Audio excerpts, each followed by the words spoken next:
হ্যাঁ বলো। বলছি সন্ধ্যাবেলা এসছি, এত রকম আইটেম দেখে তার লোভ সামলানো যায় বলো? এই যে ঘর থেকে রূপোর প্লেট আর সোনার প্লেট এনেছি, কি কি খাওয়াবে আজকে বলো? এই তো তোমাকে সোনার প্লেটে দিচ্ছি। কি দিচ্ছ দেখি? Chicken drumstick. ও, এটার দাম কত গো? এটা 60 টাকা। 60 টাকা। এরকম পুরোটাই লেগ, তাই তো? পুরোটাই চিকেন পাবো। আচ্ছা, নেক্সট। এটা হচ্ছে লোটে ফ্রাই। লোটে ফ্রাই একদম গোটা গোটা। এটার দাম কত গো? 20 টাকা। 20 টাকা দাম, সাইজ অনুযায়ী দাম হয় তাই তো? হ্যাঁ। আচ্ছা, এদিকে লোটে ফ্রাই চলে গেল। তোমার চিকেন ফিশ ফ্রাইটা ছোট হয়ে গেছে। এটা ফিশ ফ্রাই, চিকেন ফিশ ফ্রাইটা আবার কি গো? সরি, এটা ফিশ ফ্রাই। শুধু ফিশ ফ্রাই তাই তো? আচ্ছা, আলাম নতুন আইটেম বের করে যাওয়া চিকেন ফিশ ফ্রাই। ওটা 70 টাকা। আচ্ছা, ভেটকি একদম অরিজিনাল।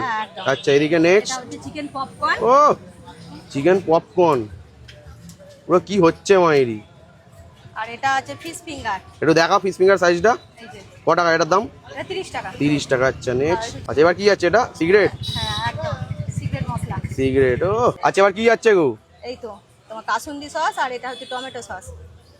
বাহ, এবার চলে যাচ্ছে স্যালাড। চলে যাচ্ছে স্যালাড। বাহ, মানে সবাই এলে আলাদাভাবে আলা কাটে নিতে পারবে তাই তো?